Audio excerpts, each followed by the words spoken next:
Hello friends, welcome back to my channel. आज फिर हम आपके लिए एक नई कहानी लेकर आए हैं। 28वीं पुतली विदेही की कहानी। 28वीं पुतली का नाम विदेही था और उसने अपनी कथा इस प्रकार कही। एक बार राजा विक्रमादित्य अपने शयन कक्ष में गहरी निद्रा में लीन थे। उन्होंने एक सपना देखा। एक स्वर्ण महल है जिसमें रतन, माणिक इत्यादि जड़े हैं। महल में बड़े बड़े कमरे हैं जिनमें सजावट की अलौकिक चीजें हैं। महल के चारों ओर उद्यान है और उद्यान में हजारों तरह के सुंदर सुंदर फूलों से लदे पौधे हैं। उन फूलों पर तरह तरह की तितलियां मंडरा रही हैं और भंवरों का गुंजन पूरे उद्यान में व्याप्त है। फूलों की सुगंध चारों ओर फैली हुई है और सारा दृश्य बड़ा ही मनोरम है।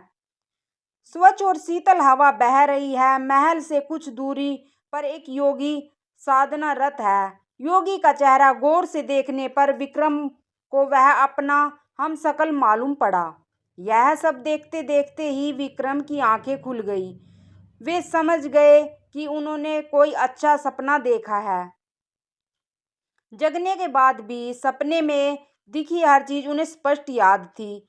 उन्हें अपने सपने का मतलब समझ में नहीं आया। सारा दृश्य अलौकिक अवश्य था मगर मन की उपज नहीं माना जा सकता था। राजा ने बहुत सोचा पर उन्हें याद नहीं आया कि कभी अपने जीवन में उन्होंने ऐसा कोई महल देखा हो, चाहे इस तरह के किसी महल की कल्पना की हो।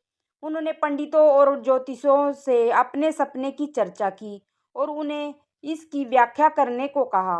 सारे विद्वान और पंडित इस नतीजे पर पहुंचे कि महाराज अधिराज ने सपने में स्वर्ग का दर्शन किया है तथा सपने का अलौकिक महल स्वर्ग के राजा इंद्र का महल है। देवता शायद उन्हें वह महल दिखाकर उन्हें सशरीर स्वर्ग आने का निमंत्रण दे चुके हैं। विक्रम यह सुनकर बड़े आश्चर्य में पड़ गए। उन्होंने कभी भी ना सोचा था कि उन्हें स्वर्ग आने का इस तरह निमंत्रण मिलेगा। वे पंडितों से पूछने लगे कि स्वर्ग जाने का कौन सा मार्ग होगा तथा स्वर्ग यात्रा के लिए क्या क्या आवश्यकता हो सकती है। काफी मंथन के बाद सारे विद्वानों ने उन्हें वह दिशा बताई जिधर से स्वर्गरोहण हो सकता था तथा उन्हें बतलाया कि कोई पुण्य आत्मा जो सतत भगवान का स्मरण करता है तथा धर्म के पथ से विचलित नहीं होता है वही स्वर्ग जाने का अधिकारी है। राजा ने कहा कि राजपाट चलाने के लिए जानबूझकर नहीं तो भूल से ही अवश्य कोई धर्म विरुद्ध आचरण उनसे हुआ होगा। इसके अलावा कभी कभी राज्य की समस्या में इतने उलझ जाते हैं कि उन्हें भगवान का स्मरण नहीं रहता है। इस पर सभी ने एक स्वर से कहा कि यदि वे इस योग्य नहीं होते तो उन्हें स्वर्ग का दर्शन ही नहीं हुआ होता। सबकी सलाह पर उन्होंने राजपुरोहित को अपने साथ लिया और स्वर्ग की यात्रा पर निकल पड़े। पंडितों के कथन अनुसार उन्हें यात्रा के दौरान 2 पुण्य कर्म भी करने थे। यह यात्रा लंबी और कठिन थी। विक्रम ने अपना राजसी भेष त्याग दिया था और अत्यंत साधारण कपड़ों में यात्रा कर रहे थे। रास्ते में एक नगर में रात में विश्राम के लिए रुक गए। जहाँ रुके थे वह उन्हें एक बूढ़ी औरत रोती हुई मिली। उसके माथे पर चिंता की लकीरें उभरी हुई थी तथा गला रोते रोते रूंधा जा रहा था। विक्रम ने द्रवित होकर उससे उसकी चिंता का कारण पूछा तो उसने बताया कि उसका एकमात्र जवान बेटा सुबह ही जंगल गया लेकिन अभी तक नहीं लौटा है। विक्रम ने जानना चाहा कि वह जंगल किस प्रयोजन से गया। बूढ़ी औरत ने बताया कि उसका बेटा रोज सुबह जंगल से सूखी लकड़ियां लाने जाता है और लकड़ियां लाकर नगर में बेचता है। लकड़ियां बेचकर जो पैसा मिलता है उसी से उनका गुजारा होता है। विक्रम ने कहा कि अब तक वह नहीं आया है तो आ जाएगा। बूढ़ी औरत ने कहा, जंगल बहुत घना है और नरभक्षी जानवरों से भरा पड़ा है। उसे शंका है कि कहीं किसी हिंसक जानवर ने उसे अपना ग्रास न बना लिया हो। उसने यह भी बताया कि शाम से वह बहुत सारे लोगों से विनती कर चुकी है कि उसके बेटे का पता लगाए लेकिन कोई भी जंगल जाने को तैयार नहीं हुआ। उसने अपनी विवशता दिखाई कि वह बूढ़ी और निर्बल है इसलिए खुद जाकर पता नहीं कर सकती है। विक्रम ने उसे आश्वासन दिया कि वे जाकर उसे ढूंढेंगे। उन्होंने विश्राम का विचार त्याग दिया और तुरंत जंगल की ओर चल पड़े। थोड़ी देर बाद उन्होंने जंगल में प्रवेश किया तो देखा कि जंगल सचमुच बहुत घना है। वे चौकन्ने होकर थोड़ी दूर आए तो उन्होंने देखा कि एक नौजवान कुल्हाड़ी लेकर पेड़ पर दुबका बैठा है और नीचे एक शेर घात लगाए बैठा है। विक्रम ने कोई उपाय ढूंढकर शेर को वहां से भगा दिया और उस युवक को लेकर नगर लौट आए। बुढ़िया ने बेटे को देखकर विलाप करना छोड़ दिया और विक्रम को ढेरों आशीर्वाद दिए। इस तरह बुढ़िया को चिंता मुक्त करके उन्होंने एक पुण्य का काम किया।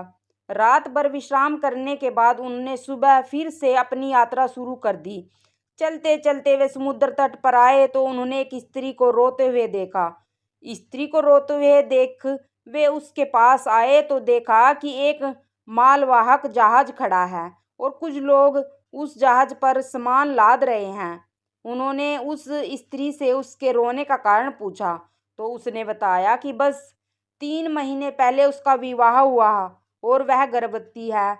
उसका पति इसी जहाज पर कर्मचारी है तथा जहाज का माल लेकर दूर देश जा रहा है।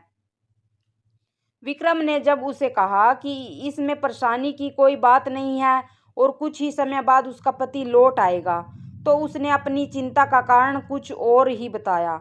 उसने बताया कि उसने कल सपने में देखा कि एक मालवाहक जहाज समुद्र के बीच ही भयानक तूफान में गिर जाता है। तूफान इतना तेज है कि जहाज के टुकड़े टुकड़े हो जाते हैं और उस पर सारे सवार समुद्र में डूब जाते हैं। वह सोच रही है कि अगर वह सपना सच निकला तो उसका क्या होगा। खुद तो किसी प्रकार जी भी लेगी, मगर उसके होने वाले बच्चे की परवरिश कैसे होगी। विक्रम को उस पर तरस आया और उन्होंने समुद्र देवता द्वारा प्रदत्त शंख उसे देते हुए कहा, यह अपने पति को दे दो। जब भी तूफान या अन्य कोई प्राकृतिक विपदा आए तो इसे फूंक देगा। उसके फूंक मारते ही सारी विपत्ति हल हो जाएगी। स्त्री को उन पर विश्वास नहीं हुआ और वह शंकाकुल दृष्टि से उन्हें देखने लगी। विक्रम ने उसके चेहरे का भाव पढ़कर शंख में फूंक मारी। शंख की ध्वनि हुई और समुद्र का पानी कोसों दूर चला गया। उस पानी के साथ वह जहाज और उस पर सवार सारे कर्मचारी भी कोसों दूर चले गए। अब दूर दूर तक सिर्फ समुद्र तट फैला न आता था। वह स्त्री और कुछ अन्य लोग जो वहां थे हैरान रह गए। उनकी आंखें फटी रह गई। जब विक्रम ने दोबारा शंख फूंका तो समुद्र का पानी फिर से वहां हिलोरे मारने लगा। समुद्र के पानी के साथ वह जहाज भी कर्मचारियों सहित वापस आ गया।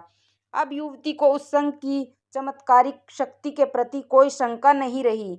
उसने विक्रम से वह शंख लेकर अपनी कृतज्ञता जाहिर की। विक्रम उस स्त्री को शंख देकर अपनी यात्रा पर निकल पड़े। कुछ दूर चलने के बाद उन्हें एक स्थान पर रुकना पड़ा। आकाश में काली घटाएं छा गई थी, बिजलियां चमकने लगी थी। बादल के गर्जन से समूचा वातावरण हिलता प्रतीत होता था। उन बिजलियों की चमक के बीच विक्रम को एक सफेद घोड़ा जमीन की ओर उतरता दिखा। विक्रम ने ध्यान से उसकी ओर देखा। तभी आकाशवाणी हुई, महाराजा विक्रमादित्य, तुम्हारे जैसा पुण्य आत्मा शायद ही कोई हो। तुमने रास्ते में 2 पुण्य किए, एक बूढ़ी औरत को चिंता मुक्त किया और एक स्त्री को सिर्फ शंका दूर करने के लिए वह अनमोल शंख दे दिया जो समुद्र देव ने तुम्हें तुम्हारी साधना से प्रसन्न होकर उपहार दिया था। तुम्हें लेने के लिए एक घोड़ा भेजा जा रहा है जो तुम्हें इंद्र के महल तक पहुंचा देगा। विक्रम ने कहा, मैं अकेला नहीं हूँ, मेरे साथ राजपुरोहित भी हैं, उनके लिए भी कोई व्यवस्था हो। इतना सुनना था कि राजपुरोहित ने कहा, राजन मुझे क्षमा करें, शायद शरीर स्वर्ग जाने से मैं डरता हूँ। आपका सानिध्य रहा तो मरने पर स्वर्ग जाऊंगा और अपने को धन्य समझूंगा। घोड़ा उनके पास उतरा तो सवारी के लिए सब कुछ से सज्जित था। राजपुरोहित से विदा लेकर विक्रम उस पर बैठ गए। एड़ लगाते ही घोड़ा तेजी से भागा और घने जंगल में पहुंच गया। जंगल में पहुंचकर उसने धरती छोड़ दी और हवा में दौड़ने लगा। यह घुड़सवारी अप्राकृतिक थी, इसलिए काफी कठिन थी, मगर विक्रम पूरी दृढ़ता से उस पर बैठे रहे। हवा में कुछ देर उड़ने के बाद वह घोड़ा आकाश में दौड़ने लगा। दौड़ते दौड़ते इंद्रपुरी आया। इंद्रपुरी पहुंचते ही विक्रम को वही सपनों वाला सोने का महल दिख पड़ा। जैसा उन्होंने सपने में देखा था, ठीक वैसा ही सब कुछ था। चलते चलते वह इंद्र सभा पहुंचे। इंद्र सभा में सारे देवता विराजमान थे। अप्सराएं नृत्य कर रही थी। इंद्रदेव पत्नी के साथ अपने सिंहासन पर विराजमान थे। देवताओं की सभा में विक्रम को देखकर खलबली मच गई। वे सभी एक मानव के सशरीर स्वर्ग आने पर आश्चर्यचकित थे। विक्रम को देखकर इंद्र खुद उनकी अगवानी करने आ गए और उन्हें अपने आसन पर बैठने को कहा। विक्रम ने यह कहते हुए मना कर दिया कि इस आसन के योग्य वे नहीं हैं। इंद्र उनकी नम्रता और सरलता से प्रसन्न हो गए। उन्होंने कहा कि विक्रम ने सपने में अवश्य एक योगी को इस महल में देखा होगा। उनका वह हम सकल और कोई नहीं बल्कि वे खुद हैं। उन्होंने इतना पुण्य अर्जित कर लिया है कि इंद्र के महल में उन्हें स्थायी स्थान मिल चुका है। इंद्र ने उन्हें एक मुकुट उपहार में दिया। इंद्रलोक में कुछ दिन बिताकर मुकुट लेकर विक्रम अपने राज्य वापस आ गए। Thanks for watching.